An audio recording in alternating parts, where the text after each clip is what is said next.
রহমতুল্লাহি ওয়াবারাকাতুহু নাহমাদুহু ওয়া নুসাল্লি আলা রাসূলিহিল কারীম আম্মা বাদ। কাছে কিংবা দূরে বিশ্ব জুড়ে যেখান থেকে আমাদেরকে দেখছেন আপনাদের সকলকে আন্তরিক শুভেচ্ছা ও মোবারকবাদ জানিয়ে শুরু করছি চ্যানেল আয়ের মাহে রমাদান উপলক্ষে বিশেষ অনুষ্ঠান ইসলাম জানা অজানা। প্রদর্শক, আজ যে বিষয়টি নিয়ে আলোচনা করব তা হচ্ছে মাহে রমাদানের শিক্ষা। আর এই বিষয়ে আলোচনা করবার জন্য আমাদের স্টুডিওতে উপস্থিত হচ্ছেন ডক্টর মাওলানা মোহাম্মদ আহসানুল হাদী। আসসালামু আলাইকুম। ওয়ালাইকুম আসসালাম ওয়া রাহমাতুল্লাহ। কেমন আছেন? আলহামদুলিল্লাহ, আল্লাহ রাখে। তা আমরা এই রমজানের শিক্ষাটা কিভাবে ধরে রাখতে পারি এবং এই শিক্ষাগুলো কিভাবে আমাদের বাস্তবায়ন করতে পারি, আপনি যদি কোরআন সুন্নাহকে বলতেন প্লিজ। জি, অনেক ধন্যবাদ। আসলে এই যে আমরা তাকওয়ার শিক্ষাটা লাভ করলাম পুরো রমজান মাস থেকে, আমরা যদি দুটো বিষয়ের উপর গুরুত্ব আরোপ করি এবং জীবনে এই দুটো বিষয়কে আমরা ধরে রাখতে পারি, আশা করা যায় তাকওয়া এবং পরহেজগারিতা আমরা আমাদের জীবনে ধরে রাখতে পারবো। এই দুটো বিষয় হলো, একটি হলো হক্কুল্লাহ এবং আরেকটি হলো হক্কুল এবাদ। দেখবেন যে মাহে রমজানুল মোবারক কিন্তু আমাদেরকে এই দুটো বিষয়ের উপর গুরুত্ব আরোপ করেছে। যেমনিভাবে হক্কুল্লাহর ক্ষেত্রে আমাদের এবাদত বন্দেগী, আমাদের নামাজ, আমাদের সিয়াম সাধনা, কোরআন তেলাওয়াত, এই জিনিসগুলোতে যেভাবে আমাদেরকে উৎসাহিত করেছে, ঠিক তেমনি আমরা যেন জাকাত, ফেতরা এগুলোর দ্বারা মানুষের দিকে সহযোগিতার হাত আমরা বাড়িয়ে দেই, আমরা মানুষের পাশে গিয়ে দাঁড়াই, এই শিক্ষাগুলো কিন্তু আমাদেরকে দিয়েছেন।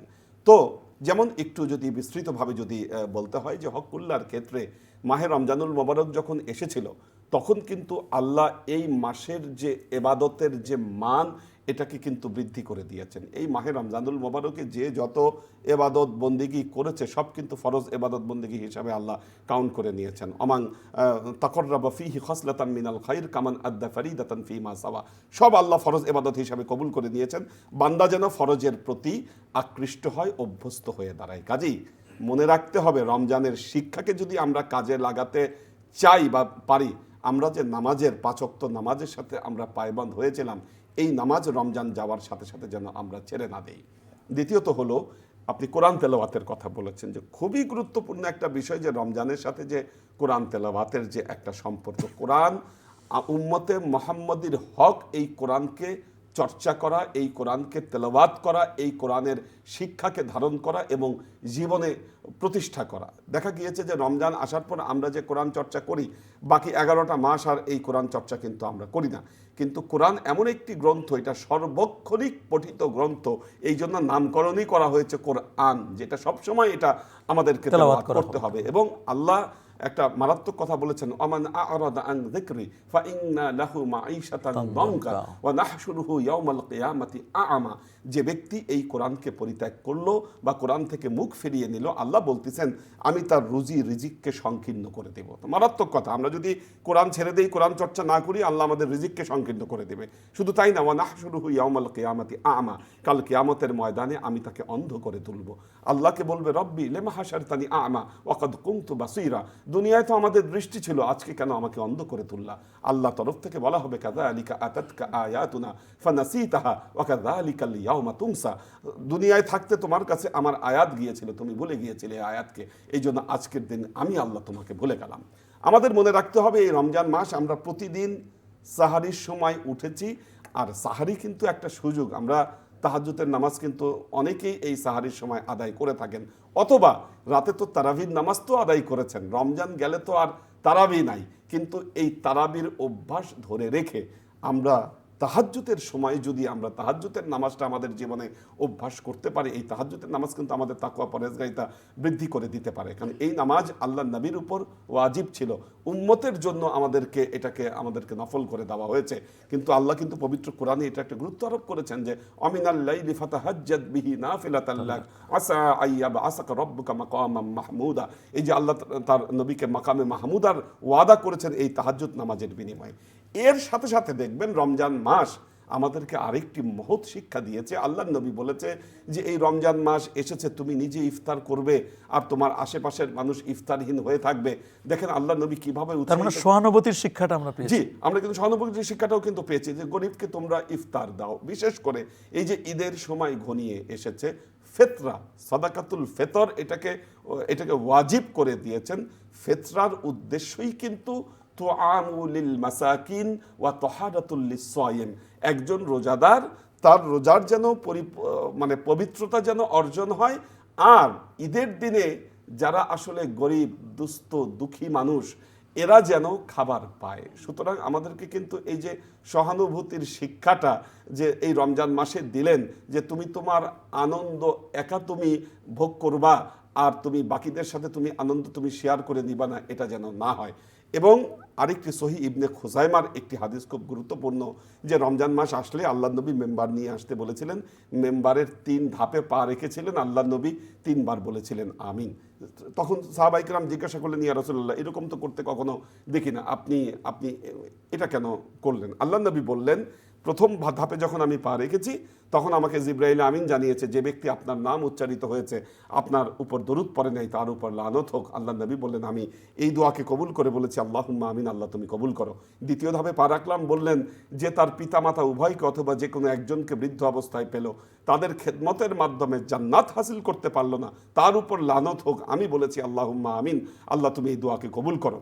তৃতীয় ধাপে যখন পা রেখেছি তখন জিবরাইল আমিন এসে আমাকে জানিয়েছে, যে ব্যক্তি মাহে রমজানুল মোবারক পেল কিন্তু রমজানুল মোবারকের ইবাদতের মাধ্যমে বিগত জীবনের সব গুনাহগুলোকে মাফ করাতে পারলো না, ওই ব্যক্তির উপর লানত হোক। আমি এই দোয়াকে কবুল করে বলেছি আল্লাহুম্মা আমিন, আল্লাহ তুমি কবুল করে নাও। তার মানে বোঝা গেল এই যে দোয়া কবুলের যে ধাপ, আমরা কিন্তু রমজানেও দেখেন আল্লাহ নবী কিন্তু বলেছিলেন, ওয়া আউয়ালুহু রহমাতুন আউসাতুহু মাগফিরাতুন ওয়া আখিরুহু আইতকুম মিনান নার। এই যে 3টা পর্যায়ে আমরা পার করেছি, এই রহমতের ধারা প্রথমে আমাদেরকে যদি লাভ করতে হয়, অবশ্যই আমাদের নবীর উপর বেশি বেশি দরুদ পড়তে হবে, আর নবীর সিরাতের সাথে আমাদের জীবনের সংযোগ রাখতে হবে। এটা কিন্তু রমজানেরই শিক্ষা। আমরা রমজান মাস এসেছি, 1 মাস আমরা এই প্র্যাকটিস করেছি, এটা যেন ভুলে না যাই। জীবনের প্রত্যেক পর্যায়ে মুহাম্মদ মুস্তাফা সাল্লাল্লাহু আলাইহি ওয়াসাল্লামের সুন্নত অনুযায়ী আমাদের জীবনকে যেন আমরা পরিচালনা করি। দ্বিতীয়ত হলো, বিশেষ করে আমাদের মা বাবা, আল্লাহ ওনাদেরকে যে নিয়ামত হিসেবে দিয়েছেন, আমরা বাংলাদেশে বহু জায়গায় দেখেছি, বেশ কয়েক বছর আগে একজন বন খেকো বের হয়েছিল, আপনি জানেন যে সে বন বিভাগের কর্মকর্তা, তিনি ঢাকায় তার আলিশান বাড়ি, কিন্তু তার বাবা মা গ্রামে গিয়ে কষ্ট করছে, একদম মানে ক্ষুধা তৃষ্ণায় তারা কষ্ট পাচ্ছে, এরকম অবস্থা। কাজে আমাদের অনেকের বাবা মা আছে, তারা হয়তো গ্রামে অবহেলায় থাকছে। এটা যেন ভুলে না যায় যে আমাদের জান্নাতের জন্য কিন্তু তাদেরও খেদমত করা প্রয়োজন, এটাও গুরুত্ব আরোপ করেছেন। আর বিশেষ করে রমজানের শেষ লগ্নে আমরা যেন আল্লাহর কাছে বেশি বেশি দোয়া করি, কারণ এই যে রমজানের রোজার যে আয়াতগুলো আল্লাহ তাআলা বর্ণনা করেছেন, আয়াতের শেষে বলেছেন, উজিবু দাওয়াতাদ দাঈ ইজা দাআনি। হে নবী, আপনার যখন কেউ আপনাকে আমার সম্পর্কে জিজ্ঞাসা করে, আপনি বলেন আমি তার কাছে অবস্থান করছি। যখন আমার বান্দা আমার কাছে দোয়া করে, তার প্রত্যেকটা দোয়ার উত্তর আমি দিয়ে থাকি। তো এই জন্য আল্লাহ বলতেছেন যে আমার কাছে তোমরা দোয়া করো বেশি বেশি। কাজে আমরা আমাদের এই দেশবাসীর জন্য, আমাদের পিতা মাতা সবার জন্য আমরা এই মাহে রমজানুল মোবারকে প্রাণ খুলে দোয়া করব, যেন আল্লাহ সবাইকে মাফ করে দেয়, সবার সিয়াম সাধনাকে আল্লাহ যেন কবুল করে দেয়, আর বাকি 11টা মাস যেন রমজানের শিক্ষাকে তারা ধারণ করে চলতে পারে, এ তৌফিক যেন আল্লাহ তাদেরকে দেয়। জি, ধন্যবাদ আপনাকে। খুব চমৎকার করে বলছিলেন মাহে রমাদানের শিক্ষাগুলো। তো মাহে রমাদানের যে শিক্ষাগুলো আমরা পেয়েছি, বিশেষ করে দান সাদাকা, আমরা রমজান মাসে যেমন বেশি বেশি করে করতাম, বাকি 11টি মাসেও যেন আমরা বেশি বেশি করে দান সাদাকা করতে পারি, নফল নামাজ যেন আমরা পড়তে পারি।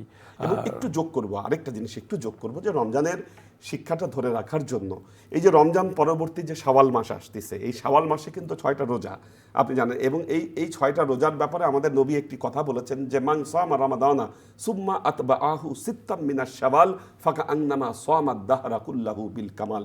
অর্থাৎ এই যে শয়তান তো এখন ছাড়া পেয়ে যাবে, শয়তান যেন বান্দাদের উপর প্রভাব বিস্তার না করতে পারে, আল্লাহ রমজান পরবর্তী শাওয়ালের 6টা রোজা আমাদের উপরে সুন্নত করে দিয়েছেন, কিন্তু এটার একটা ইম্প্যাক্ট আছে। আল্লাহ নবী বলেছেন যে এই 6টা রোজা রাখবে, তার পুরা যুগ, এক যুগ, হাদিসে কিন্তু দাহার শব্দটা ব্যবহার করেছে, দাহার শব্দের অর্থ হচ্ছে যুগ, তো পূর্ণ এক যুগ রোজা রাখার যা যা আল্লাহ তার আমল নামায় দান করবে।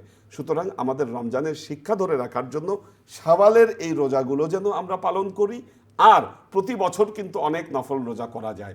আল্লাহ নবী আইয়ামে বীজের রোজা পালন করেছেন, আল্লাহ নবী মুহররমের রোজা রেখেছেন, আল্লাহ নবী সোমবার বৃহস্পতিবার রোজা রেখেছেন। রমজান চলে গেলেও যেন আমরা টুকিটাকি ওই রোজাগুলোকে যেন আমরা আমাদের চর্চার মধ্যে রাখি। ধন্যবাদ আপনাকে। আল্লাহ পাক রব্বুল আলামিন আমাদেরকে এই রমজানের শিক্ষাগুলো আমাদের ব্যক্তি জীবনে, পারিবারিক জীবনে, সামাজিক জীবনে, আন্তর্জাতিক পরিমণ্ডলে প্রতিটি সেক্টরে যেন অ্যাপ্লাই করতে পারি। আল্লাহ আমাদের কবুল করুন। আজ এ পর্যন্তই। আসসালামু আলাইকুম ওয়া রাহমাতুল্লাহি ওয়া বারাকাতুহু।